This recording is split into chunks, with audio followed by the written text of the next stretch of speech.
exciting episode for you today. We've got two guest disruptors, which is always fantastic. So for those of you just logging on, you've arrived at Series 3 of the Chief Disruptor Breakfast Club, and today we are talking about Experience-Centric Evolution. So let's kick off. We are going to interview two guest disruptors who I will introduce in just a moment. But for those of you who might be new to the Chief Disruptor Breakfast Club, this is the place where we explore the newest ideas in business and technology, and you have the chance to talk to the disruptors, the doers and the thinkers themselves. So this series is called the 8 Business Imperatives, and each episode we're looking at a strategic initiative that many businesses are trying to undertake and examine some of the challenges with that and how difficult it is to get there, with some experts that are basically doing it. So please submit questions via the special Q&A box, not the chat function. And if you wish to be identified, if you type in your name, then we can read that out as well. So that's the housekeeping over and done with. And I'm really delighted, as I said, very excited to have two guest disruptors today. We are going to look at experience-centric evolution. And this is a very interesting topic. Building great experiences is something many members are trying to do. So I'm delighted to have Amitabh Ghatak, Chief Product Officer from Molo Finance, and Pip Black, co-founder and Chief Creative Officer from Frame Gyms. So that's an iconic gyms certainly if you've ever been in and around London, joining us this morning. It's lovely to have you with us. Welcome. So Amitabh and Pip, let's begin. Amitabh, I'll start with you. Can you just sort of tell the audience a bit about you, a bit about Molo Finance, what you do? Sure. Hi all. I'm Amitabh. I'm the Chief Product Officer at Molo. I run product design and engineering for Molo, and have historically done so for the organizations I've worked at. Probably my most fun job has been at William Hill, where it's fascinating insight into psychology of people. In terms of Molo, we do something extremely dry, which is mortgages. But basically, we're trying to take frankly, a 2,000-year-old product, which is people buying homes via lending, and trying to make the experience amazing, so that there's a fair degree of stickiness. And how we do that is via trying to make it instant and zero to very little paperwork. And then instead of getting a mortgage offer in 4 weeks or 6 weeks or something like that, you get it in 15 minutes. And that's why we exist. Thank you, Amitabh. Pip, over to you. Same again, a bit about yourself and what you do. Oh, Pip, we need to unmute you. Sorry. Yeah. Hi, I'm Pip. I'm co-founder of Frame. So for anyone who doesn't know Frame, we are a pay-as-you-go fitness studio. So we have 7 sites now in London. We launched back in 2009, back when exercise definitely wasn't cool and in vogue like it is these days. And myself and my business partner, Joan, we both were outside of the industry, both working in advertising actually, and could see that as people who wanted to move and have a good time doing that, that there actually wasn't anything out there that was engaging and that we actually wanted to turn up to. So at that point, we were looking at other industries and sort of different business models that worked, which is why we came up with the pay-as-you-go route. And subsequently, because of that, it's really important that our product, which is, we're a service industry, our product is our classes, but that whole experience from turning up and feeling welcome through to having an amazing class, and then the showers and the sort of the facilities as well, that's all got to be spot on. Otherwise, the customer can really easily go somewhere else to get what they want because they're not tied into a membership with us. So back then, again, in 2009, super disruptive. We've seen things change over the years, and we've got more and more sort of competition coming into that market, and the fitness industry has really sort of bloomed. But for us, we continue to be a disruptive brand and trying to always do things sort of differently and looking outside our industry as to how we can make things better and how we can provide an experience that is sort of above and beyond what people would expect. And it's not always just spending money on having the fanciest showers or the best shower gel. That stuff actually, when you look at it and when you get into your sort of focus groups, it's that feeling that people get when they walk in the door, which seems to be what drives that stickiness. Excellent. So, thank you, both of you. I think we're set up to have a really, really interesting discussion, not least because, okay, very different products and businesses, but some real points of comparison. And both of your jobs is to, I guess, refine these products, you know, come up with how to keep these experiences absolutely, absolutely at the top. So for those of you listening, I'm sure you're going to have some questions, and this is a really excellent opportunity. So just pop them in the Q&A box whenever you think of them, and we'll try and get through as many as we can. But let's just go back to the beginning at the moment. And Amitabh, what you said, I mean, I didn't realize mortgages were a 2,000-year-old product at all. So I want to sort of start at the beginning, not necessarily 2,000 years ago, but when do you think experience became as important as the product itself? Do you think there is a particular time when that happens? Amitabh, I'll come to you first and then to you, Pip. I think they've always been intertwined, is my frank opinion, right? Ever since there've been products, there've been competition to those products, and people trying to one up each other on making those products by crafting a better experience. I mean, yes, mortgage is 2,000 years old, but even like, you know, when Selfridges started in I don't know, 1908 or something like that, and it was a big deal. It revolutionized how the shopping experience was. They were still selling the same products, just in a very different manner.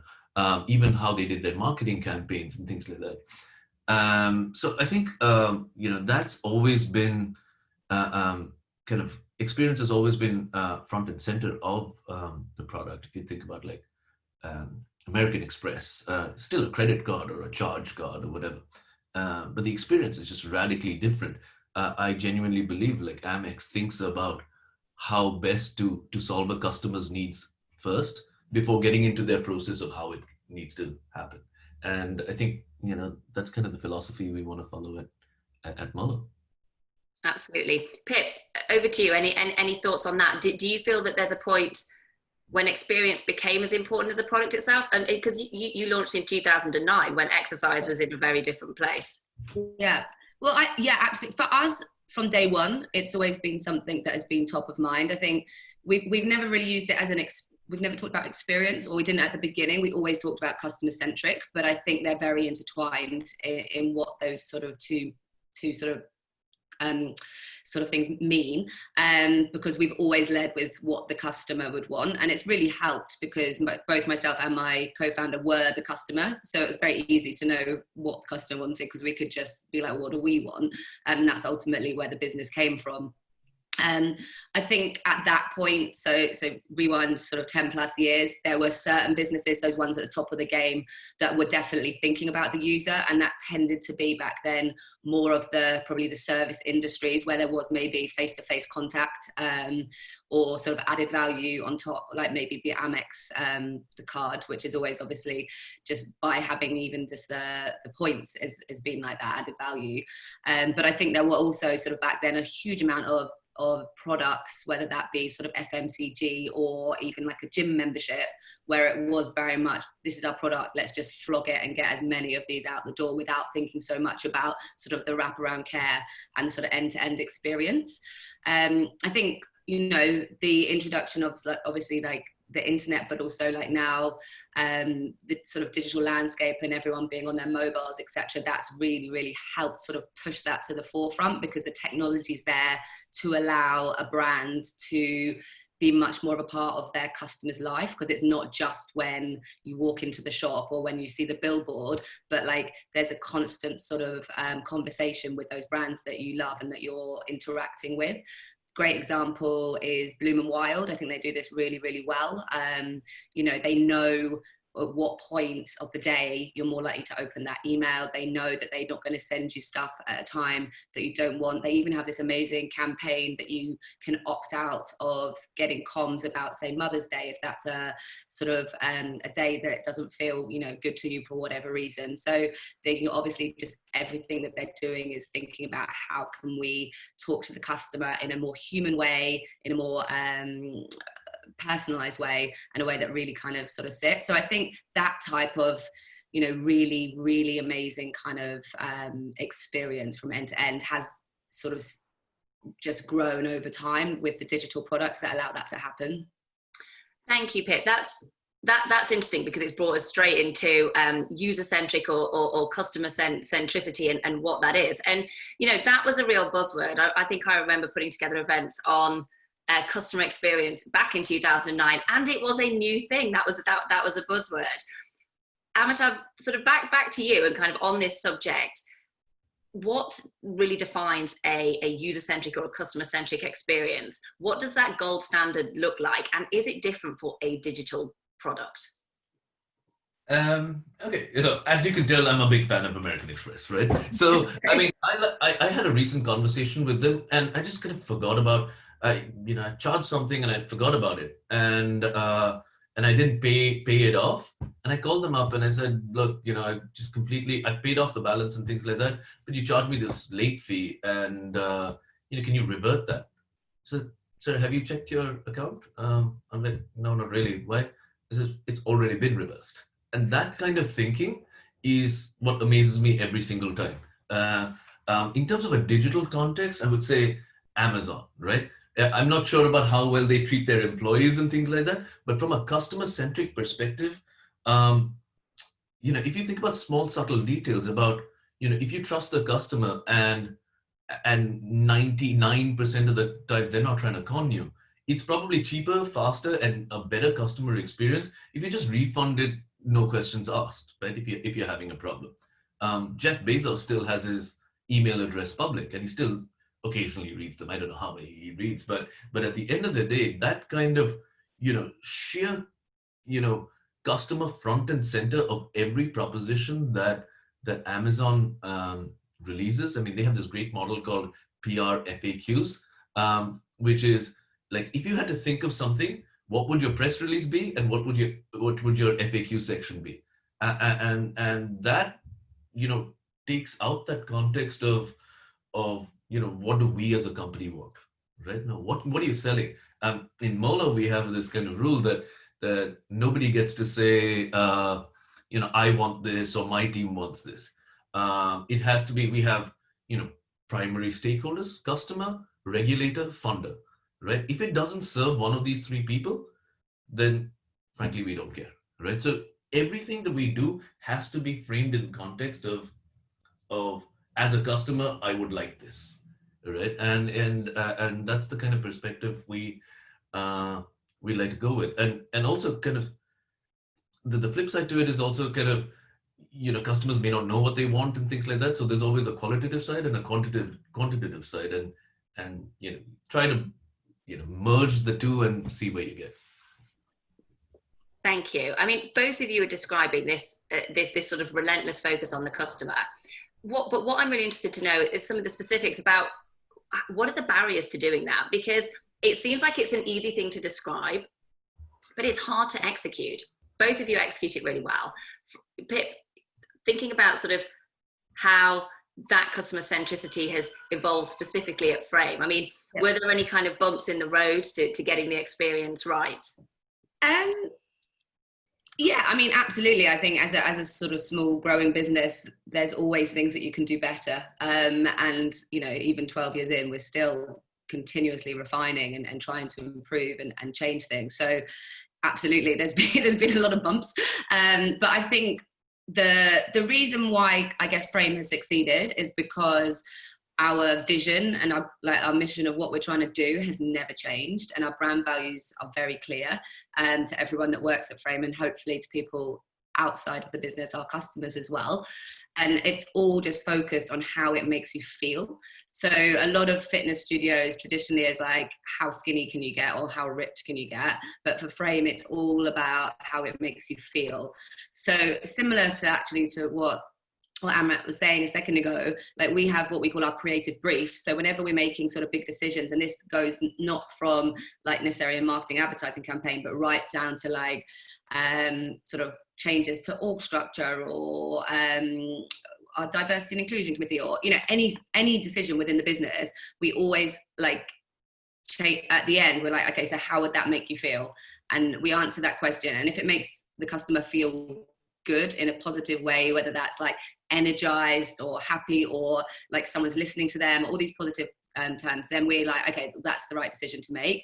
If at any point that decision sounds like it wouldn't make you feel good, then we're like, well, that doesn't work for our business. So that kind of is always in the back of our mind when we're making decisions. And I think it has to come from like, we're lucky in a way that Joan and myself still run the business, so we lead, and that's always been our mantra. So it's quite easy to push that sort of down, and everyone generally that works for us is very passionate about what we're doing and what that vision is, which makes it easier to always think back to that, because there's not someone in a silo just thinking about the money. Do you know what I mean? Everyone is trying to get people moving and feeling good. But I think when you do have those silos, that's when it starts to break up. When you've got like finance only looking at the money, and then you've got like another team over here who are just looking at like their website stats, and then you've got another team that are just looking about how they're going to look after the instructors and engage those people, then it all starts to go a little bit wrong. It's got to be pulled back into the middle, and it all sort of go from that one vision, seems to be for me, when everyone's firing on all cylinders, and when you can make sure that experience from end to end is going to be really amazing.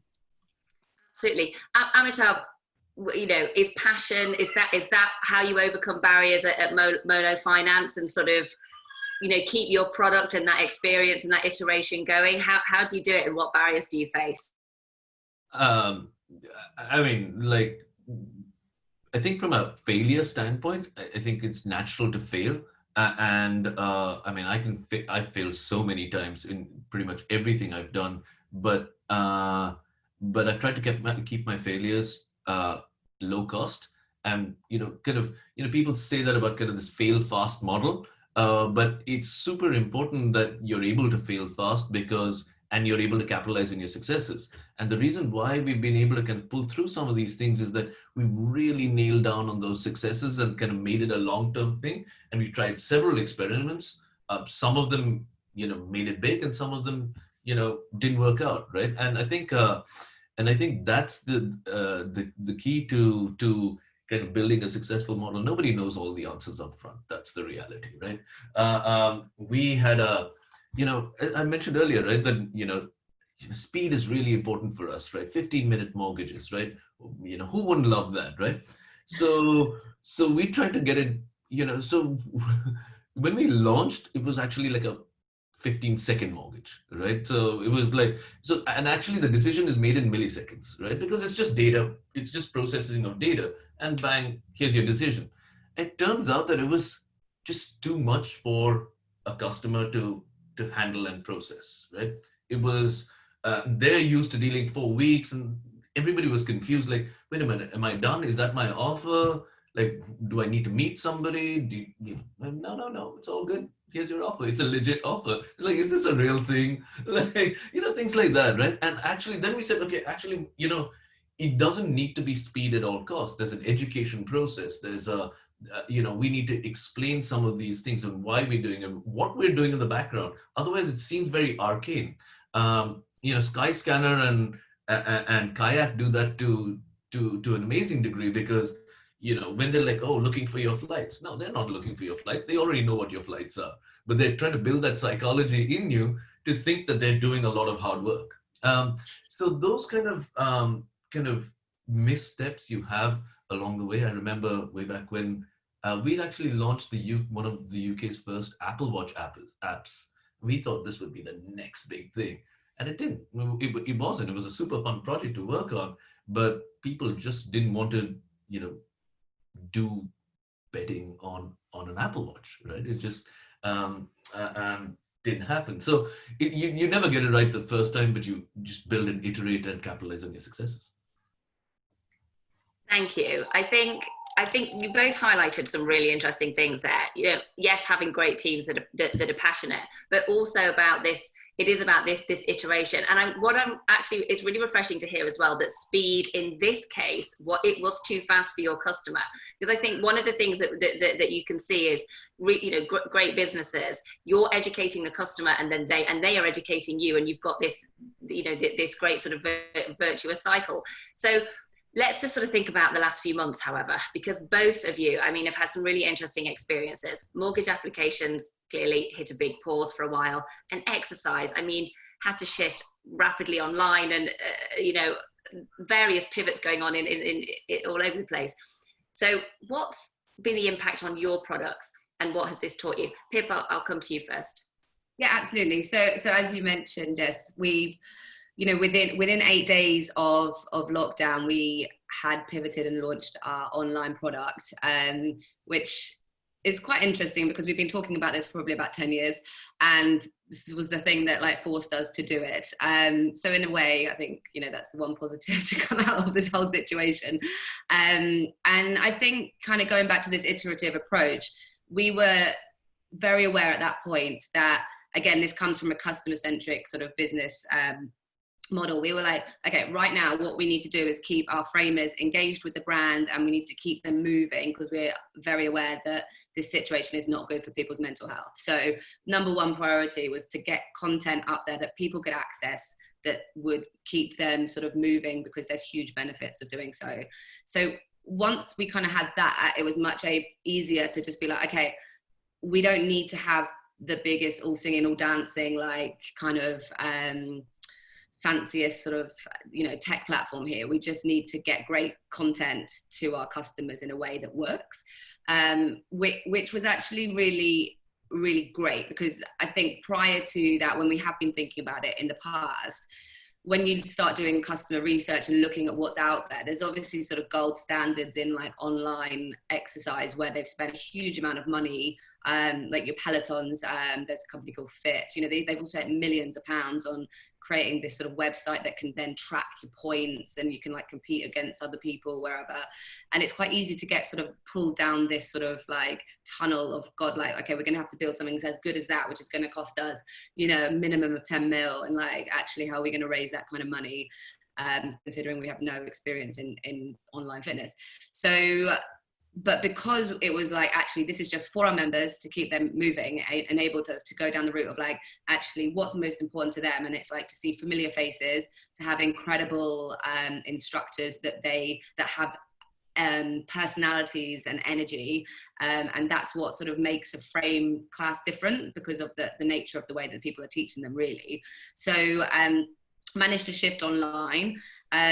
Everything, it worked, but it wasn't like this was a final product. So continuously over the last sort of 3-4 months, we've been continuously iterative, and there's been updates every week, sorry.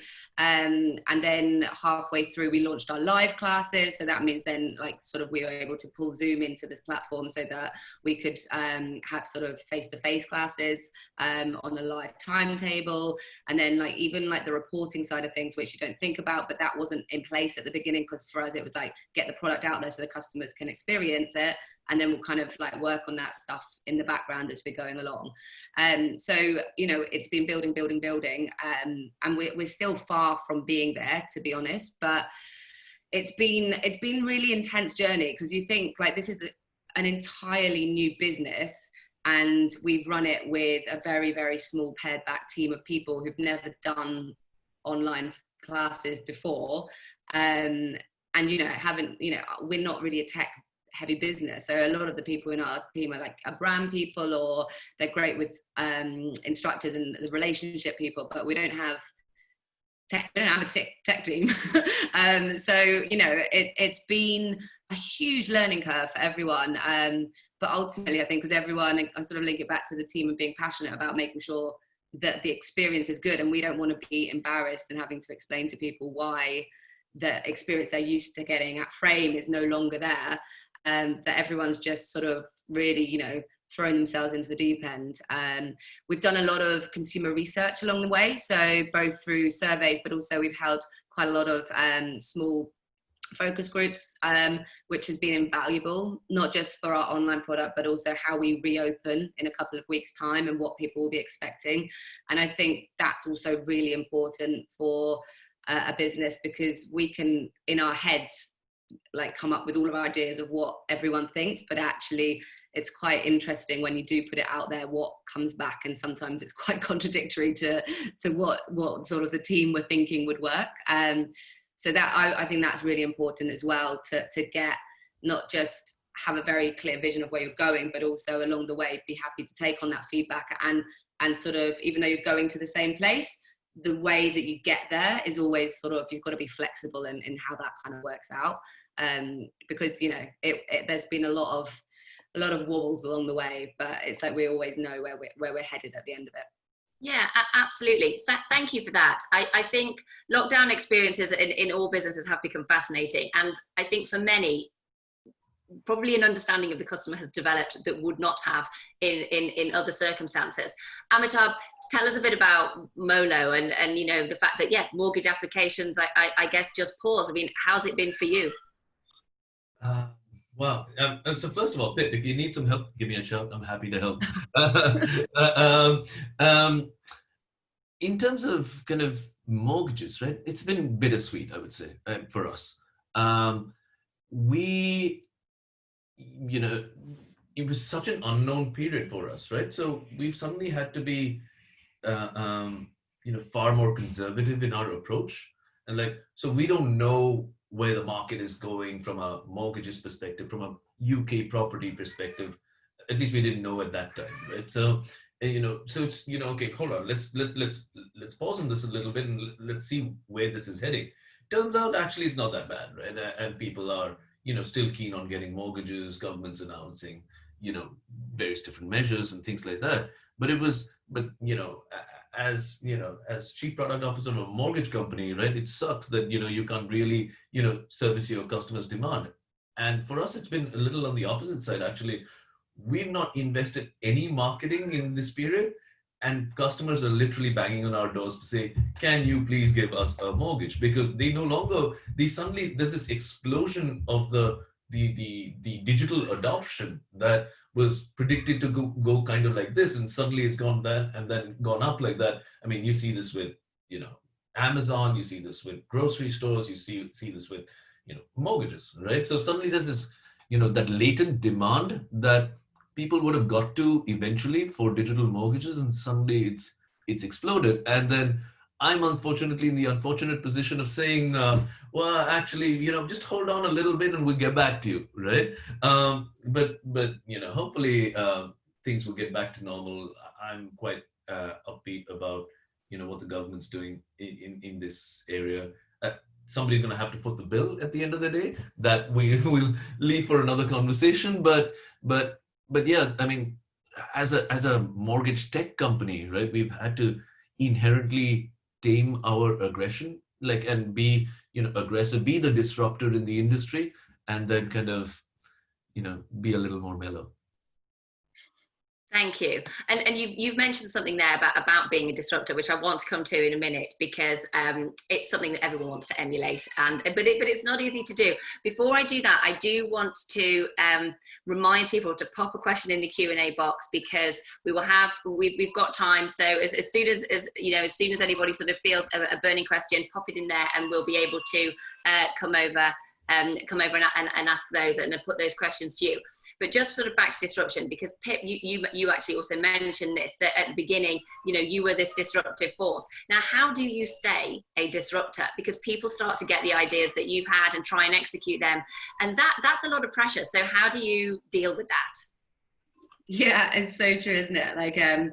We were very much sort of off on our own for about 5 years, just doing our little thing.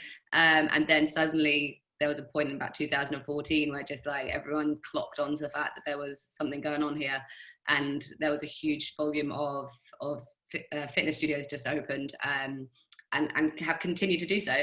The one thing that's really important to us is that we're not just one of the same.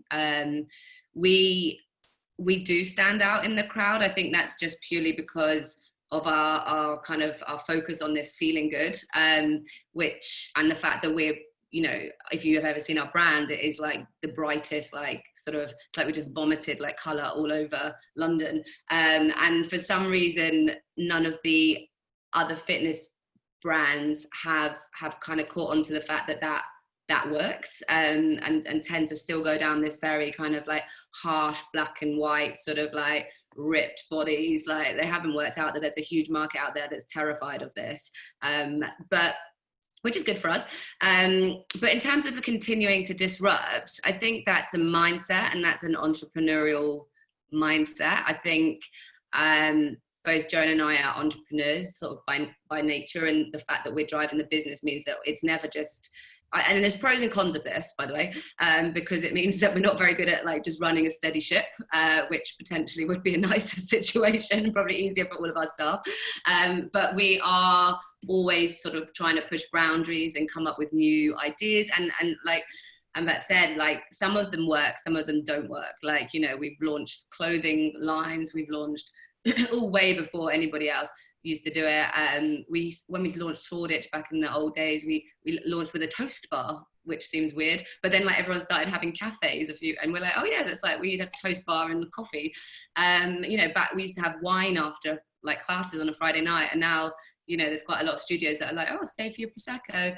But I think having that mindset of always just like not being just content with sort of status quo, and always trying to think of how we do things differently. And I think one of the things that helps me to do that is not being sort of siloed in our industry. I actually don't really engage in our industry at all. Joan, my business partner, she's much more sort of engaged with what's going on in the industry, but I find that a really negative experience, because I find it's all quite backwards, and it's just everyone sort of I don't know, like having the same ideas go over and over again. So I prefer to, if I'm doing any kind of networking, or if I'm listening to podcasts and stuff, I listen to a lot of stuff that's outside our industry. Like I think Business of Fashion is an amazing one that I love, and I always sort of can hear really, really interesting sort of brand stories, etc. through there. But yeah, always looking to outside our industry, and to the other disruptors, and see what they're doing and how other industries are doing things in a better way that we can learn from, and then hopefully bring over to our industry. So I guess that is just always having it as a mindset. And finding internally, I think there is a juggle to find a balance, because if you're constantly doing innovation, well, we should be constantly doing innovation, but it's just making sure that the business as usual is looked after, and that the innovation doesn't mess that up. Because I think as a younger business, we sort of did too much of the exciting stuff, and we kind of just forgot about the operations. So we've learned from that. Now we have someone that looks after that for us. That makes sense. Amitabh, do you recognise that? Would you echo what Pippa said, or are there different sort of elements to being that disruptive business at Molo Finance? I mean, well, of course there are common elements. I mean, and you know, what was a disruptor 20 years ago is now kind of par for the course. So that's the natural evolution of organization. So, so how do you stay relevant? I think I was having this conversation yesterday with somebody. As an organization, we love solutions. We're like, oh, we can do this, we can do that, we can do this, right? But we want to define ourselves as a problem-driven company, not a solution-driven company, right? So, you know, there's so many cool things in tech, and you want to do all of them, right? But you know, that kind of focus on problem statements rather than solutions, you know, really helps you narrow down why you do things, right? And I'm a big believer in kind of, you know, top 3, right? It's never the top 10 list or a top 50 list. You know, all of that can go by the wayside. You know, what are the top 3 challenges that our customers are having, and or not even our customers, but our prospective customers with other lenders or something like that, and let's try and, you know, focus on solving them. So that's one aspect of it. The second aspect of it is around autonomy, as you scale as a business, right? You're no longer, 20 people in a room, and you can have these conversations. Now we're all remote, right? There's that kind of interactivity that will suddenly go as you become a 100 people organization or 1,000 people organization. And how do you keep that spark alive? And I'm a big believer in the Spotify model of squads. And squads have a very unique capability to they're not defined by functions like okay, this product, engineering, design, etc. They're defined by strategic goals and potentially a metric. So, guys, it's your responsibility to increase this KPI, right? This is the strategy. We want to improve our customers' life in this particular way. These are indicators of what we believe we will track, and if they move, we succeed. And somebody came to me maybe a few years ago and said, and this is pretty big problem statement, and this is and the time horizon was like 12 months. And they went and investigated all the kind of cool solutions, but it was just kind of chunky. And they came back and said, well, actually, we've looked at it. The best answer is to hire 2 interns who will do the job, right? And that will get us to beyond 12 months. We'll understand the problem better. We'll understand what the solution is significantly better, and then we'll build a digital solution. And that I thought was amazing, coming from a purely digital team, that they're recommending something that's completely non-digital because they're focused on solving the problem.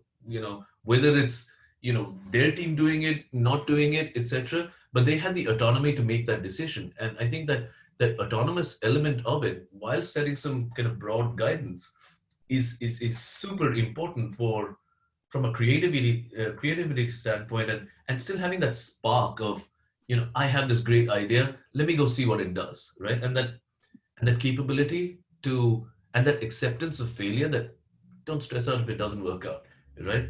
If you fail at the same thing twice or thrice, you probably should let it go. But it's okay to experiment as long as it's low cost, and go ahead, try it. What's the worst thing that's going to happen? We're going to revert to something that's we know and somewhat like anyway, so it's fine. That's really interesting, Amitabh, because a question's come through about Molo, and this is from Steve Wright, which is, how, as a new name, did you prove credibility in an old world? We're talking in a 2,000-year-old world, as we learned at the beginning. So how did you do that? Okay, so again, interesting point on the name itself. Molo is short for mortgage love, right? Now, nobody loves their mortgage, right? It's just not a thing. It's just an arduous process that you have to go through in order to secure your home or another home or something like that, right? Which I thought was kind of interesting, because that's what we want, that experience to be frictionless. We want that experience to be more pleasant. But as a new lender, the other thing we did, as Pip was mentioning, was that we did a lot of customer research. There's this great internal document that somebody created a couple of years ago, and we found that the benchmark for existing lenders was so low. Whether you were with Santander, NatWest, etc. Obviously price is king, experience is number 2. And then some other stuff, and fees, documents, things like that. Last on the list is lender brand, right? So people were super promiscuous about the lender they picked, as long as they could get an experience and get a good experience at a good price. So actually the barrier wasn't that high to begin with, right? And then we talked about the 2,000-year kind of mortgage model. The experience has been declining ever since 2,000 years ago, right? To the point that, I bought a house 3 years ago, and I was just like, this is nuts.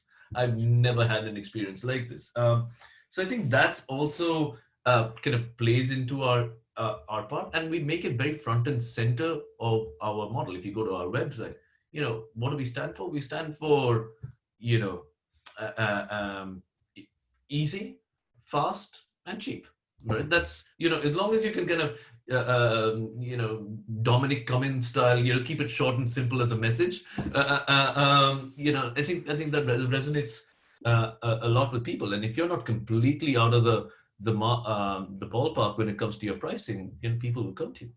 Thank you, Amitabh. That's excellent. I'm not going to end on talking about Dominic Cummings. So just we've got to finish because we've so run out of time, and I knew this would happen. There's so much more to talk about. Just before we go, Pip, as a Chief Creative Officer, I just want sort of one top tip on how to keep your teams creative at the moment when we're remote working. What works? One last thing from you, please. Oh, that's a really hard one.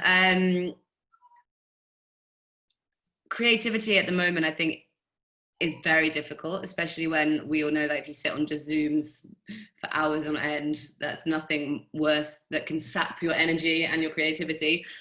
So I encourage my team, especially the guys that are sort of, I guess, the more creative guys, to get away from their laptop.